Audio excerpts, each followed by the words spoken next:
पहला नंबर सवाल कि प्रकाश किस रंग का तरंगदैर्घ्य सबसे अधिक होता है, किसका तरंगदैर्घ्य सबसे अधिक होता है, तो इसका आंसर आप लोग कमेंट बॉक्स में छापिएगा। तो चलते अगले नंबर सवाल की ओर। अगला नंबर सवाल है कि मानव नेत्र में किस भाग पर किसी वस्तु का प्रतिबिंब बनता, किसी वस्तु का प्रतिबिंब किस पर बनता, तो दृष्टि पटल पर। किसका? दृष्टि पटल पर। करेक्ट आंसर डी हो जाएगा। इसी को बोला जाता है रेटिना। दृष्टि पटल को क्या बोला जाता है? रेटिना बोला जाता है। तो याद रखिएगा, ये सभी एग्जाम के लिए इंपोर्टेंट सवाल है। अगला नंबर सवाल कि एक एंगस्ट्रॉन का मान होता है, एक एंगस्ट्रॉन का मान क्या होता है, तो 10 के पावर -10 मीटर होता है। क्या होता है? 10 के पावर 10 मीटर होता है। याद रखिएगा, करेक्ट आंसर ये हो जाएगा। याद रखिएगा। अगला सवाल कि विद्युत बल्ब में फिलामेंट तार बना होता है, विद्युत बल्ब में फिलामेंट तार बना होता है, तो किसका बना था? तो टंगस्टन का बना था, टंगस्टन का। करेक्ट आंसर डी हो जाएगा। अगला सवाल कि शक्ति का ऐसा मात्रक होता है, शक्ति का ऐसा मात्रक क्या होता है, तो शक्ति का ऐसा मात्रक क्या होता है? वाट होता है। करेक्ट आंसर डी हो जाएगा। अगला सवाल है कि श्वेत रंग कितने रंगों के मेल से बनता है, कितने रंगों के मेल से बनता है, तो 7 रंगों से। कितने? 7 रंगों से। करेक्ट आंसर डी हो जाएगा। अगला सवाल है कि निकट दृष्टि दोष वाले व्यक्ति के चश्मे में होता है, व्यक्ति के चश्मे में कौन सा लेंस होता है, तो अवतल लेंस होता है। क्या होता है? अवतल लेंस होता है। निकट के लिए होता है, अवतल होता है। करेक्ट आंसर सी हो जाएगा। याद रखिएगा, करेक्ट आंसर सी हो जाएगा। अगला सवाल है कि मैग्नीशियम पाया जाता है, मैग्नीशियम किस में पाया जाता है, तो मैग्नीशियम क्लोरोफिल में पाया जाता है। किसमें? मैग्नीशियम क्लोरोफिल में पाया जाता है। याद रखिएगा। अगर पूछेगा कि आरबीसी का जीवन काल कितना दिन का होता है, तो 120 दिन का होता है। अगर पूछेगा कि डब्ल्यूबीसी का जीवन काल कितना दिन का होता है, तो 12 से 20 दिन का होता है। याद रखिएगा, ये एग्जाम के लिए इंपॉर्टेंट सवाल है। ये दोनों में से एक सवाल आप लोगों से 2025 में पूछा जाएगा। तो याद रखिएगा, इस पर ट्रिपल स्टार मार देते हैं। याद रखिएगा।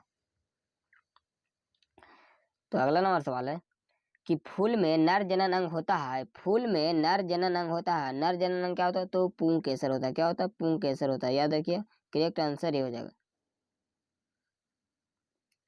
अंडाणु निषेचित होता है, अंडाणु निषेचित कहाँ होता है, अंडाणु निषेचित फ्लोपियन नालकम होता है। कहाँ? फ्लोपियन नालकम होता है। करेक्ट आंसर सी हो जाएगा। अगला सवाल कि भोजन का पचना किस प्रकार की अभिक्रिया, भोजन का पचना किस प्रकार की अभिक्रिया, तो उपचयन हो जाएगा। क्या हो जाएगा? उपचयन हो जाएगा। करेक्ट आंसर ये हो जाएगा। अगला सवाल कि उभयलिंगी जीव है, उभयलिंगी जीव कौन सा होता है, तो केचुआ होता है। क्या होता है? केचुआ होता है। करेक्ट आंसर ये हो जाएगा। अगला सवाल कि पृथ्वी पर ऊर्जा का मुख्य स्रोत है, पृथ्वी पर ऊर्जा का मुख्य स्रोत क्या होता है, तो सूर्य होता है। क्या होता है? सूर्य होता है। करेक्ट आंसर भी हो जाएगा। अगला सवाल है कि फेरस सल्फेट क्रिस्टल का रंग होता है, फेरस सल्फेट क्रिस्टल का रंग कैसा होता है, तो हरा, नीला हरा होता है। कैसा होता है? नीला हरा होता है। करेक्ट आंसर ये हो जाएगा। ग्लूकोज का रासायनिक सूत्र क्या होता है, ग्लूकोज का रासायनिक सूत्र होता है, ग्लूकोज का रासायनिक सूत्र क्या होता है, तो C6H12O6 होता है। करेक्ट आंसर भी हो जाएगा। याद रखिए। अगर पूछेगा कि चीनी का रासायनिक सूत्र क्या होता है, तो चीनी का रासायनिक सूत्र आप कमेंट बॉक्स में दीजिएगा। इसका आंसर आप लोग कमेंट बॉक्स में तड़का लगाइएगा।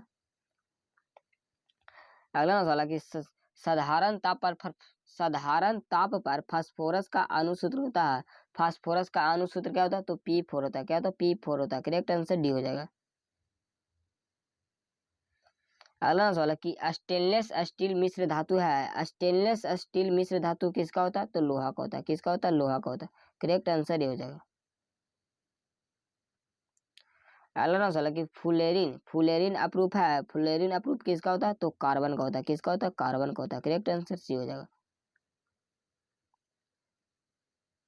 अगला सवाल है कि मेंडलीफ के अपने आवर्त सारणी में तत्वों को सजाया, किसके आधार पर सजाया गया था, तो परमाणु द्रव्यमान के बढ़ते क्रम, परमाणु द्रव्यमान के बढ़ते क्रम। करेक्ट आंसर भी हो जाएगा। अगला सवाल है कि अंडाणु निषेचित होता है, अंडाणु निषेचित कहाँ होता है, तो फ्लोपियन नलका में होता है। कहाँ होता है? फ्लोपियन नलका में होता है। करेक्ट आंसर सी हो जाएगा। तो आप लोग का वीडियो कैसा लगा आप लोग कमेंट बॉक्स में देगा। तो आज के लिए इतना ही। जय हिंद, वंदे मातरम।